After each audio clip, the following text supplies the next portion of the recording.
L'ambassadeur Abdoulaye Diop remarque que la diplomatie française a décidé quand même de mettre de l'eau dans son vin. On n'a plus entendu la junte malienne. La junte. Pourquoi la diplomatie française met-elle de l'eau dans son vin? Pourquoi n'utilise-t-elle plus le verbe fleuri auquel elle nous avait habitués quand elle parle des autorités maliennes? Il y a plusieurs raisons à cela. La première raison, c'est que la diplomatie malienne n'a pas fait de cadeau. Elle n'a pas fait dans la dentelle face, eh bien, effectivement, à la diplomatie française.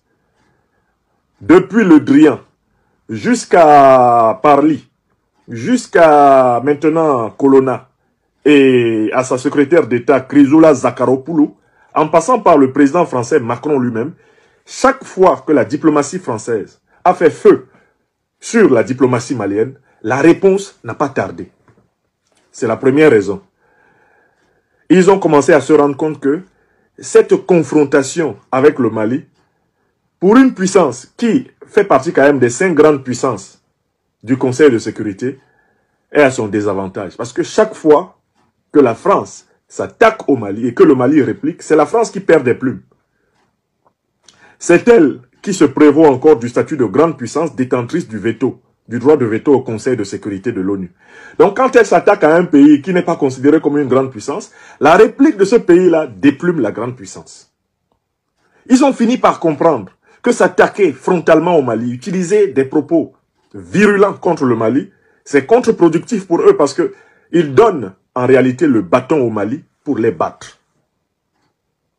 Ce que la France peut dire de dur contre le Mali est perçu par le monde comme étant la violence de Goliath contre David, pour utiliser la métaphore biblique. Mais ce que le Mali peut dire de dur contre la France est perçu comme, en réalité, la victoire de David contre Goliath. La victoire de la justice contre la force. La victoire de la dignité contre le mépris. Ça, ils ont compris ça. Mais il leur a fallu du temps. Parce que tant que c'est Le Drian qui dirigeait la diplomatie française, c'était la ligne de l'arrogance, de la condescendance, des propos, des volets de bois vert qui régnaient, puisque Le Drian se comportait tout naturellement comme Foccart se comportait dans des fonctions similaires, comme un propriétaire de l'Afrique. Là, ils ont décidé donc de mettre de l'eau dans leur vin. Et l'ambassadeur Abdoulaye Diop, ministre des Affaires étrangères du Mali, souligne le fait que, bon, on peut noter que Madame Chrysoula Zakharopoulou et sans doute sa patronne, Madame Catherine Colonna, ont compris que s'attaquer tous les jours au Mali, gente, irresponsable, etc., quand ça leur est retourné sous la forme de jeunes Françaises, ça fait beaucoup plus mal. Donc ils ont compris que le langage agressif de leur diplomatie contre le Mali a au contraire coûté très cher à l'image de marque de la France. Car le Mali, ayant répondu dans le même ton, c'est la France qui a perdu des plumes, c'est la France qui a perdu sa superbe, c'est elle qui a perdu l'élégance de ce qu'on appelait autrefois son politiquement correct, sa langue de bois. C'est elle qui a été amenée dans l'arène, où elle pensait jeter le Mali tout seul. Le Mali l'a fait descendre dans l'arène des gladiateurs et lui a marqué des points. Et ça, c'est le premier point que je vous invite à constater. Le mot « junte malienne » a disparu de la locution d'une secrétaire d'État aux affaires étrangères française. C'était quelque chose qu'on n'avait pas vu depuis 2020. Depuis la chute d'Ibrahim Boubacar Keïta au Mali, la diplomatie française a systématiquement aligné et allumé les autorités maliennes à la moindre occasion. On note donc un infléchissement du ton. Mais ce n'est pas la seule raison. Ce n'est pas uniquement parce que le Mali a vigoureusement répondu. Et les Africains doivent noter que quand on s'attaque à un État africain, quand on s'attaque à un pays africain, il faut répondre. Il faut répondre vigoureusement, parce qu'on n'a rien à perdre. Bon. Deuxième élément important, la catastrophe, l'apocalypse, la tragédie au Tchad, perpétrée par un régime soutenu par Paris, est venue ternir encore plus la diplomatie malienne. Le massacre de plus de 100 Tchadiens, la diplomatie française le porte sur la conscience. Car le régime du président Emmanuel Macron a constamment, non seulement imposé, soutenu mais accompagner et justifier la dictature de Mahamat Kaka Déby à la tête du Tchad. Il est dès lors extrêmement difficile pour un diplomate français de traiter un autre pays que le Tchad de junte. Parce que Assimi Goïta n'a jamais fait ce que Kaka Mahamat Déby est en train de faire au peuple tchadien. Or, ce qu'il a fait au peuple tchadien, il l'a fait sous le parrainage, avec la bénédiction de Paris. Donc Paris n'a plus le courage, l'outrecuidance d'appeler junte un quelconque pays africain, alors même que ce courage lui a manqué pour traiter le Tchad, de Mahamat Kaka Déby, le régime tchadien, criminel de Mahamat Kaka Déby de ce qu'il est. Vous comprenez? Voilà les deux raisons pour lesquelles ils sont en difficulté et ils sont obligés de baisser le ton. Ils ont tenté de s'en sortir hier en essayant de parler des manifestations politiques au Soudan, où il y a eu un mort. Il y a eu une personne tuée par l'armée soudanaise parce qu'il y a un camion de l'armée soudanaise qui a renversé cette personne. Toute la presse de la France-Afrique, tous les médias français politiques se sont focalisés sur le mort du Soudan. Et ont précisé que c'est l'armée soudanaise, le régime de Al-Burhan, qui a tué ce manifestant. Alors qu'au Tchad, l'armée de Mahamat Kaka Déby, ou du moins sa soldatesque décérébrée, a massacré plus de 100 Tchadiens, en a embastillé plus de 3000, est en train de pourchasser et de traquer l'opposition tchadienne. La même presse a présenté les événements de N'Djamena comme étant un choc. Un choc. Ah, il y a eu confrontation, il y a eu des événements. La même presse française n'a pas été capable de nommer Mahamat Kaka Déby comme le massacreur de son peuple.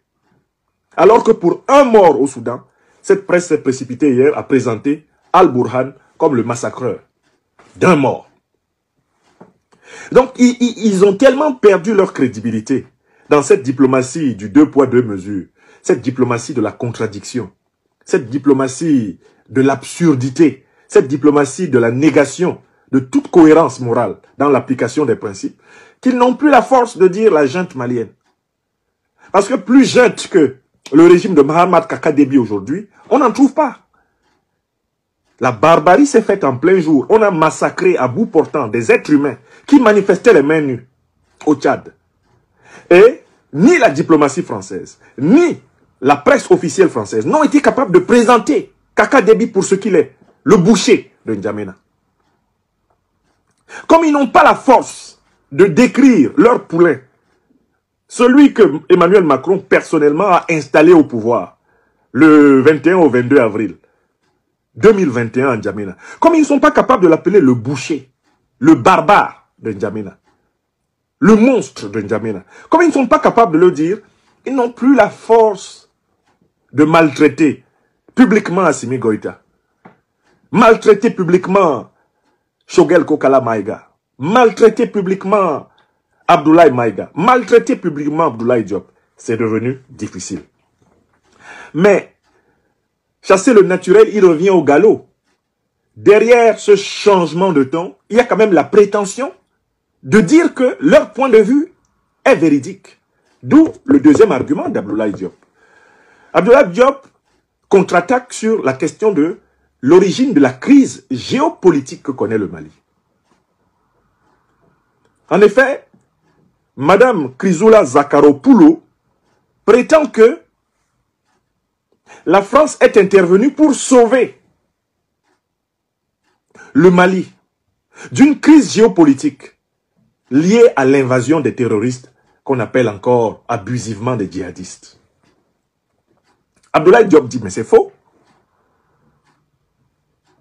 La France a joué dans cette affaire-là au pompier pyromane. Pompier pyromane. C'est elle qui a allumé le feu et c'est elle qui a fait semblant de venir l'éteindre. Comment? C'est très simple.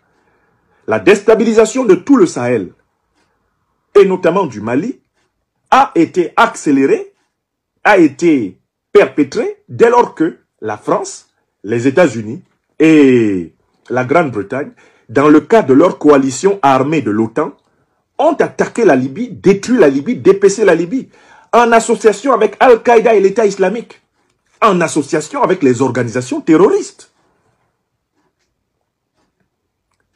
Abdoulaye Diop reconduit Chrysoula Zakharopoulou et toute la diplomatie française et tout le mensonge officiel français aux sources de la déstabilisation de l'Afrique. Opération menée par l'OTAN, à l'initiative notamment de la France, des États-Unis et de la Grande-Bretagne. La France de Nicolas Sarkozy, de Nagui Bokcha, les États-Unis de Barack Hussein Obama, la Grande-Bretagne, eh bien, de David Cameron. Donc, vous ne pouvez pas être à l'origine de la déstabilisation de l'Afrique et venir prétendre que vous méritiez d'être félicité pour combattre ce que vous avez organisé. Abdoulaye Diop rappelle que toute l'Afrique a été déstabilisée par la faute de la France, par la faute des États-Unis, par la faute de la Grande-Bretagne, par la faute de l'OTAN. Toute la déstabilisation de l'Afrique actuelle. Le ministre malien des Affaires étrangères rappelle que c'est l'OTAN qui en est coupable.